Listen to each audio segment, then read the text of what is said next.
There's a town in Arizona called Glob, named for a nugget.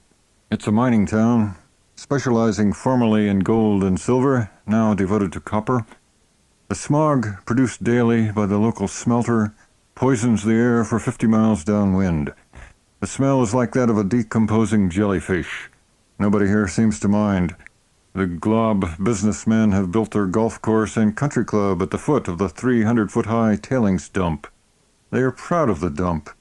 When the wind blows, the air is filled with fine white powder.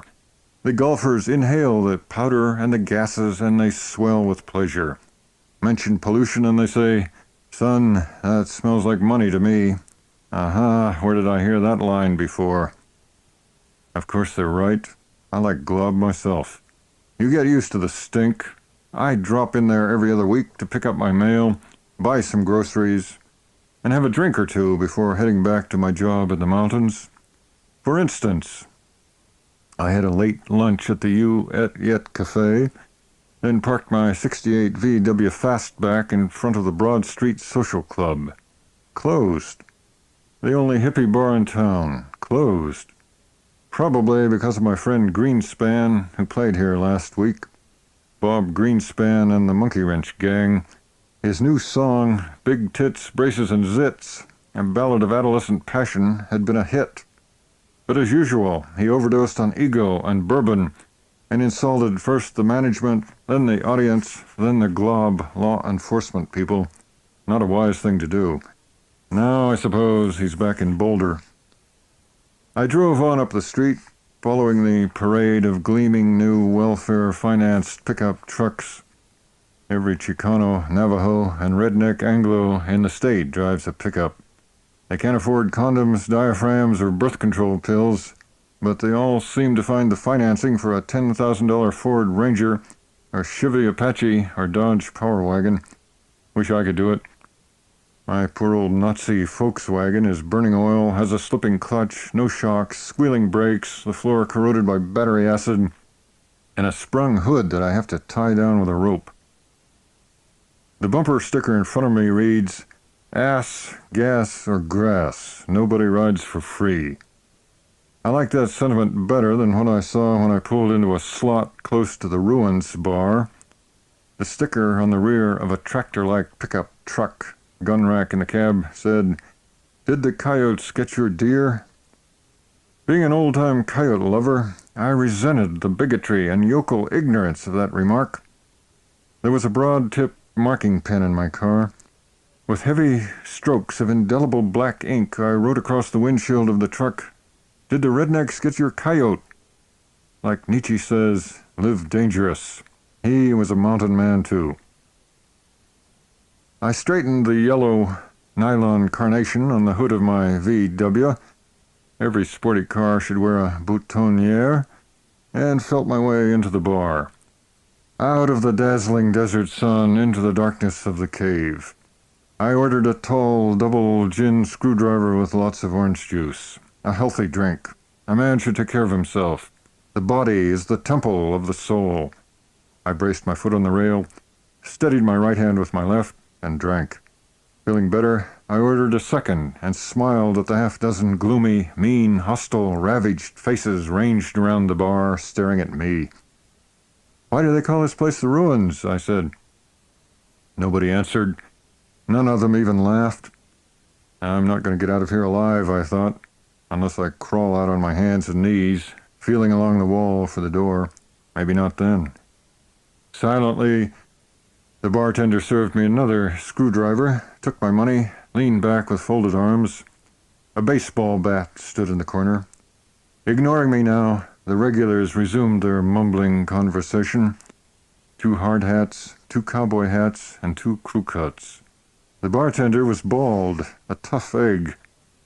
He smoked an economical cigar, which had at least this virtue: it neutralized the all-pervasive stench of the copper smelter, but not the smell of hatred. I rubbed my hairy jaws and sidled off to the jukebox to check out the musical values of this here metallurgical community. As I'd suspected, there was no Gustav Mahler available, no Purcell, no Palestrina, not even filthy Mozart. Nothing but the standard country western stuff from a big city in the east called Nashville. Music to hammer out fenders by at the Shade Tree Body Shop. Music to vomit by after a shift in the copper pits. Take this job and shove it. I picked out a couple of Johnny paycheck numbers and retired for a minute to the men's pissoir. I read the writing on the wall, the voice of the people. We'll trade 3 blind crabs for 2 with no teeth. Suggests the political situation in these southwestern states. But what about this one? If you ain't a cowboy, you ain't shit.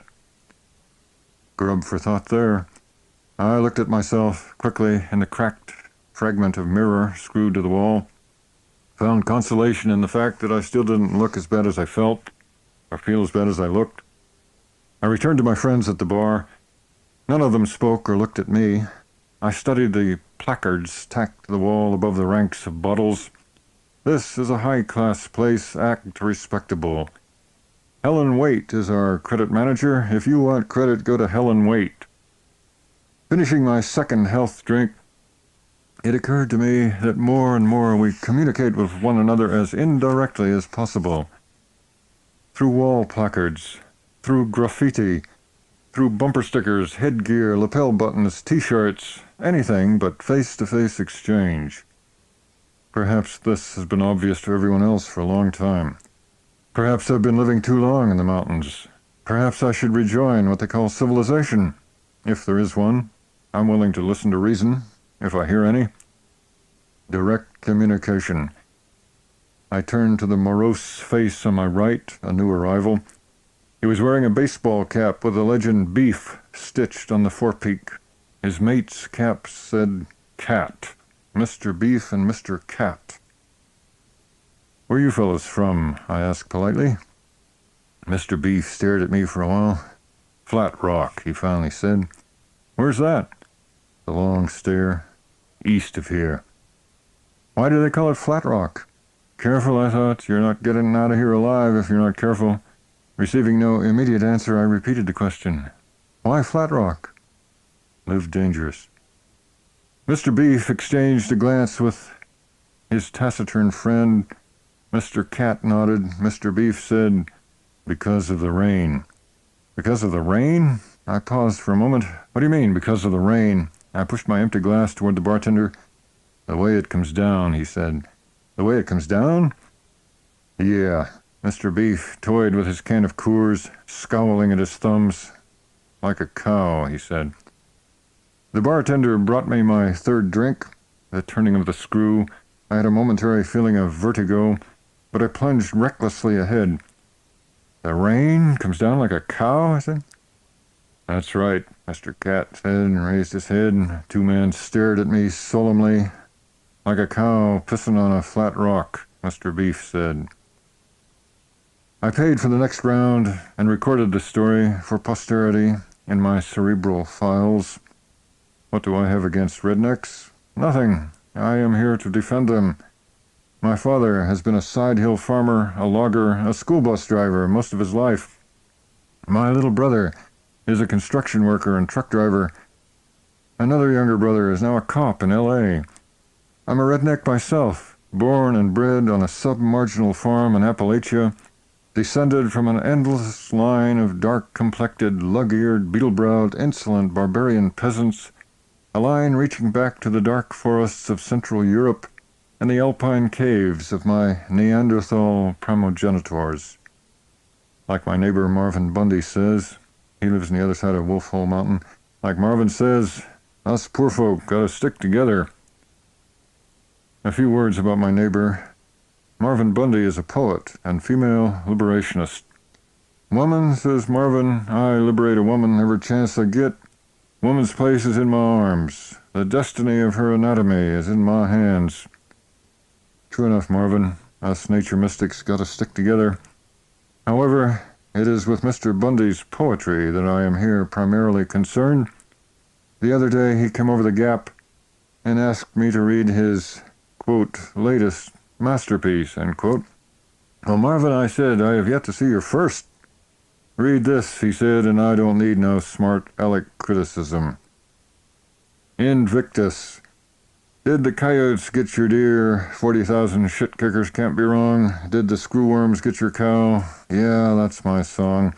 Them goddamn Sahara clubbers, them candy-ass defenders of fur-bearers, them sun-bitchin' foes of the earth, I say, shoot 'em all full of errors. Googly-eyed, bleeding hearts, cryptic communist pointy heads, little old ladies in inner tubes, all need brain retreads. Mining is everybody's future. Sahara go home. Exxon come along. Save oil. Burn conservationists. That's my song. Now entering Utah. Set watches back 50 years. Golden goddamn beehive state. Full of busy buzzing bees. Latter-day shitheads. Cottonwood trees. JCs. 95,000 us deer slayers. 95 deer. Got 92 last year. There's one left in Blue Mountain, one down in Slickhorn Gulch, and the other one's a queer. Don't care what them Bambi lovers say. Like I tell my wife, every time you shoot a deer, you're saving some cow's life. Out of work, hungry, eat a environmentalist. They taste like jungle boots, but sure won't be missed. Putting on weight, losing my hair. I got a new boat, got a new pickup, so I don't care. And them that can't swim better learn to float. Got my CB radio, got my hook and bullet news, got my old woman and 11 kids, and they never wear shoes. So long, that's my song. Marvin is a special case, a coy and crafty yeoman, not a standardized rustic. More common, perhaps, is a young fellow I once worked with in the Coronado National Forest down along the Mexican border in Arizona. I'll call him Calvin. We patrolled the woods and collected garbage from the public campgrounds. Dumping our load one afternoon at the forest landfill site, we saw a large chulu, or coatimundi, picking its way across a mound of garbage, looking for something to eat. The chulu is a rare animal on the American side of the border. It looks like a hybrid mix of bear, anteater, and raccoon. A strange and interesting creature. Calvin's immediate reaction when we spotted the animal was, "Gee, I wish I had my gun." I argued with him, but it was a waste of time. Like most rednecks, rural or urban, he could see nothing of interest in the world of nature unless he was trying to shoot it, or set a hook in its throat, or trap it and skin it. Same with humans. After work that evening, I suggested to Calvin that we go into Nogales and pick up a couple of women. Calvin shrugged. "I ain't too interested in girls," he mumbled, and then he gave me a shy, sly, sidelong look. "But you ought to see my gun collection." Not that I'm against guns. As I've said elsewhere, I keep a few myself. The freeborn American's right to own and bear firearms must remain inviolate, nor am I against hunting and fishing when the prey is abundant and the primary object is to put meat on the table. I do think we should take it easy out here in the West on our dwindling deer population. The mountain lions need those deer more than we do. This thought leads me to that contemporary phenomenon, the instant redneck. The natural redneck comes from the country, from small towns, and is generally too dumb or too stubborn to leave. The instant redneck comes from the city or the affluent suburbs, where his father has made a lot of money. Cushioned by a nice trust fund or comfortable inheritance, the instant redneck migrates west, buys himself a little hobby ranch, a pair of tight jeans, a snap-button shirt, one of those comical hats with a rolled brim like the male models wear in Marlboro ads, and a $90 pair of tooled leather boots with undershot heels and pointy toes for kicking snakes in the ass, like those you see on the feet of pretty young men walking their toy poodles in Greenwich Village. Now in full cowboy costume, the instant redneck buys his first pickup truck, a huge, lumbering 4x4 tractor-like gas hog of a Deus Machina, loaded with roll bars, mag rims, lug tires, KC road lights, gun rack, spotlight, AM/FM cassette player, Kleenex dispenser, gyroscopic beer can holder, CB for Cretan Broadcasting Radio, and a Tampax slot. He buys a gun for the gun rack, pops the top from his first can of Coors, a sweet green provincial brew mass-produced from reprocessed sewage water near Denver, and roars off in all directions to tear up the backcountry and blast away at the wildlife. The instant redneck, a real man at last. But not interesting, much too familiar a type. More problematic were those chaps surrounding me on all sides at the Ruins Bar in Glob, Arizona, on a hot summer afternoon in 1981. Two more cowboys had come in, accompanied by their heifers, all wearing the funny hats, the tight pants, the flowered shirts. You could tell the cowboys from the cowgirls by the wider hips on the cowboys. The girls looked like they couldn't calve a salamander. And then a cool young woman, elegant as a sylph, golden-haired, walked in and sat down at the bar one stool away from me. She wore oversized black sunglasses, opaque, inscrutable, and a T-shirt printed with the image of a life-size owl. Two great protruding eyes confronted me. Like an oaf, I stared. The lady gave me a slight smile. I was about to move onto her adjoining stool when a burly fellow came between us, taking the seat, putting an arm about the girl, and a large hairy elbow on the bar in front of my face. The bartender was silent as he poured my fourth double-shot screwdriver. I was getting tired of the orange juice, but figured I'd best stick to the regimen. Strict self-discipline, that's the secret of a full, healthy, productive life. I stared at the blonde, aware of the owl. "You like my girl," the large fellow said. He was a Mexican, a Chicano, with a round, brown, solemn face, dark eyes, the shoulders of a fullback. A Mexican, but a big Mexican. "Now, Primo," the woman began. "You like her, eh?" The dark eyes were aimed at me, not at the wall, not at the mirror, not at the other guy. I knew he probably carried a knife, a switchblade. All cholos carry switchblades, everybody knows that. The trouble was he was so big and ugly and mean he wouldn't need a knife. My sole weapon was my superior wasp intelligence, which only functions, however, in retrospection. "I'm never getting out of here alive," I said to myself, but aloud. Primo smiled, laughed, gripped my shoulder in his enormous paw, and said, "You're right, man, you're not. Better buy us a drink." Under the volcano. I was glad to buy time by buying Primo and his blondie each a drink. Bar buddies. He called me Grizzly Adams. I called him Pachuco. We discussed his occupation. He was an operating engineer, he said with pride, a cat skinner, a bulldozer driver. I asked him the best way to disable a D9. "You mad at the company?" he asked. "That's right," I said.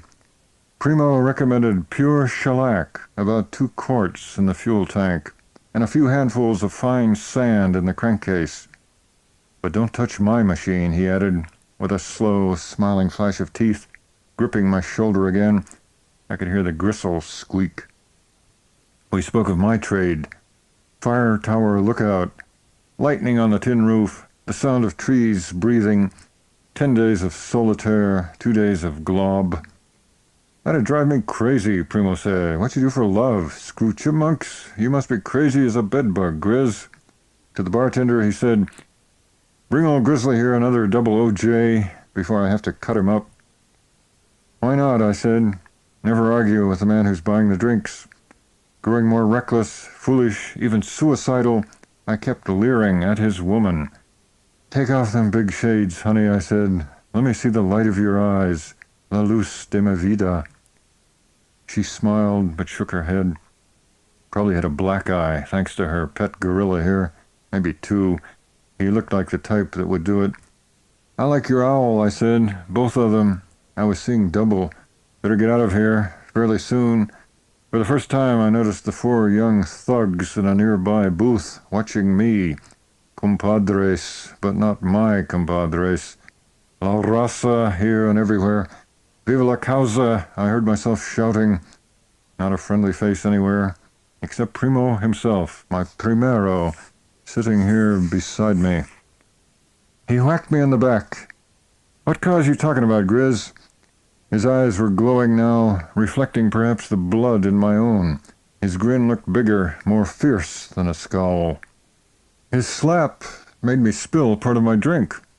I muttered 3 Spanish words, 5 little syllables that one should never utter aloud in the border states unless one is prepared to die. I could see the words floating on the smoke before us. The chatter came to a stop. The cowboys looked at me with pity, but not much pity. Drunken hippie, they were thinking, a dog's death, kicked to pieces in a dusty ditch. And I was thinking, I think, well, what the hell, this is it. Never apologize, never explain. Primo turned his glass in his big hands, looking solemn and serious. Grizz, he said, we better step outside for a few minutes. Right, I agreed. Really, the happy hour. I got up and looked for the front door. No, he said, this way.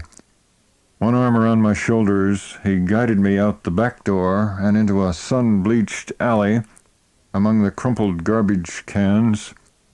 Blinking and swaying, I turned to face him. The sunlight dazzled my eyes. Primo looked for a moment like my brother Howard, the dark one, the truck driver, the high steel man.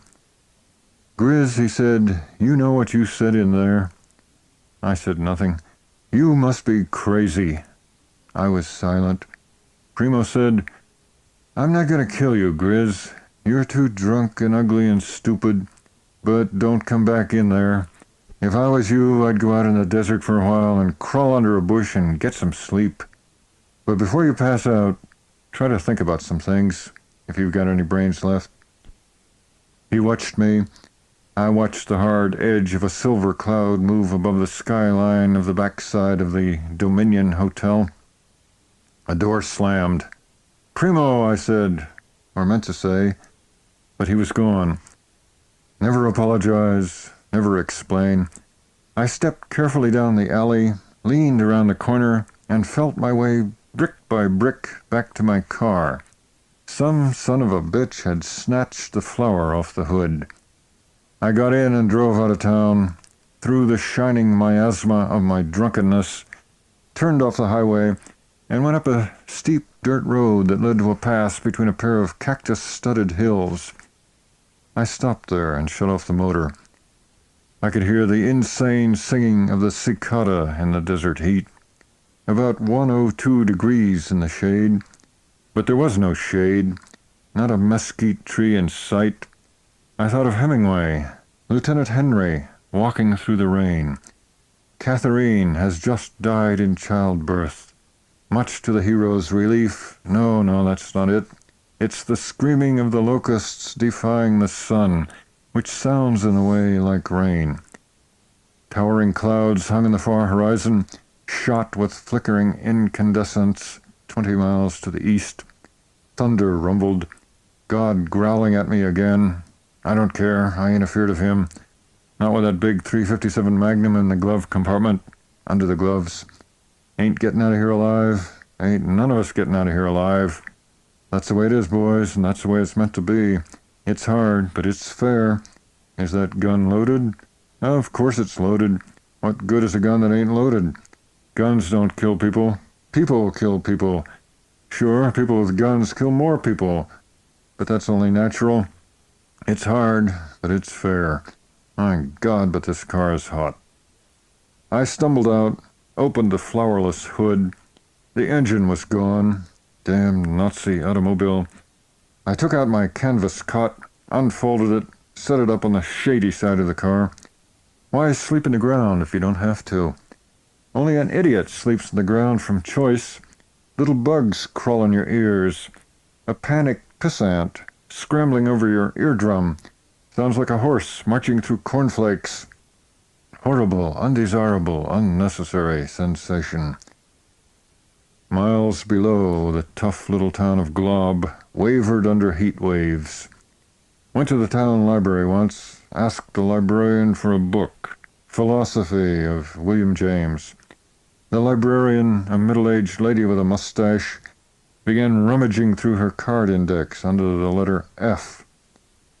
I lay down on the cot, placing my hat over my eyes. Who built this old road? Why? Who knows? Who cares? Who found that big nugget down there? Forgotten now. I thought of my brother. I thought of Mr. Bundy hunting his cactus-fed cows along the Utah line, 70 years in the sun. Forgotten. Fear no more. Primo? Somewhere in Missouri, a truck driver named Hinton pulls into an all-night truck stop. Kidneys aching. Forget him. I thought of my father at 78, still going out to the woods every day to cut locust posts for the coal mines, pit props for the miners down there in the dark.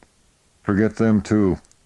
I thought of those who do the world's work and are never paid enough and never will be, and they rise and are beaten down, and they rise again and are beaten down again, and always lose. The clouds grumbled on the east. God crept closer, mumbling. I raised my right fist, shook it at the old bastard, and passed out. To wake in the dark, hours later, there were no stars. A soft and misty rain was falling on my face.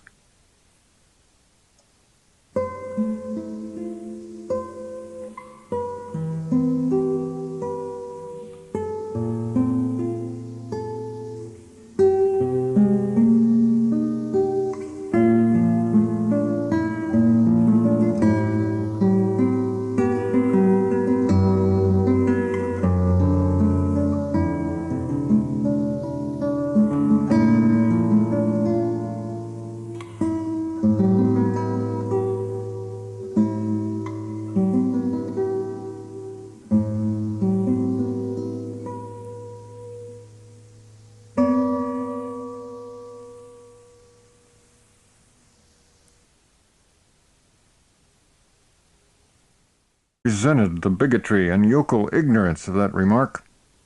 There was a broad-tipped marking pen in my car. With heavy strokes of indelible black ink, I wrote across the windshield of the truck, "Did the rednecks get your coyote?" Like Nietzsche says, live dangerous. He was a mountain man, too.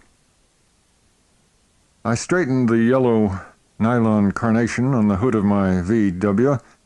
Every sporty car should wear a boutonniere, and felt my way into the bar. Out of the dazzling desert sun into the darkness of the cave. I ordered a tall double gin screwdriver with lots of orange juice. A healthy drink. A man should take care of himself. The body is the temple of the soul. I braced my foot on the rail, steadied my right hand with my left, and drank. Feeling better, I ordered a second and smiled at the half-dozen gloomy, mean, hostile I'd drop in there every other week to pick up my mail, buy some groceries, and have a drink or two before heading back to my job in the mountains. For instance, I had a late lunch at the U et Yet Cafe, then parked my 68 VW Fastback in front of the Broad Street Social Club. Closed. The only hippie bar in town. Closed. Probably because of my friend Greenspan, who played here last week. Bob Greenspan and the Monkey Wrench Gang. His new song, Big Tits, Braces and Zits, a ballad of adolescent passion, had been a hit. But as usual, he overdosed on ego and bourbon, and insulted first the management, then the audience, then the glob law enforcement people. Not a wise thing to do. Now I suppose he's back in Boulder. I drove on up the street, following the parade of gleaming new welfare-aged faces ranged around the bar, staring at me. "Why do they call this place the Ruins?" I said. Nobody answered. None of them even laughed. I'm not going to get out of here alive, I thought, unless I crawl out on my hands and knees, feeling along the wall for the door. Maybe not then. Silently, the bartender served me another screwdriver, took my money, leaned back with folded arms. A baseball bat stood in the corner. Ignoring me now, the regulars resumed their mumbling conversation. 2 hard hats, 2 cowboy hats, and 2 crew cuts. The bartender was bald, a tough egg. He smoked an economical cigar, which had at least this virtue: it neutralized the all-pervasive stench of the copper smelter, but not the smell of hatred. I rubbed my hairy jaws and sidled off for financed pickup trucks. Every Chicano, Navajo, and redneck Anglo in the state drives a pickup. They can't afford condoms, diaphragms, or birth control pills, but they all seem to find the financing for a $10,000 Ford Ranger our Chevy Apache, our Dodge Power Wagon. Wish I could do it. My poor old Nazi Volkswagen is burning oil, has a slipping clutch, no shocks, squealing brakes, the floor corroded by battery acid, and a sprung hood that I have to tie down with a rope. The bumper sticker in front of me reads, "Ass, gas, or grass. Nobody rides for free." I like that sentiment better than what I saw when I pulled into a slot close to the Ruins bar. The sticker on the rear of a tractor-like pickup truck, gun rack in the cab, said, "Did the coyotes get your deer?" Being an old-time coyote lover,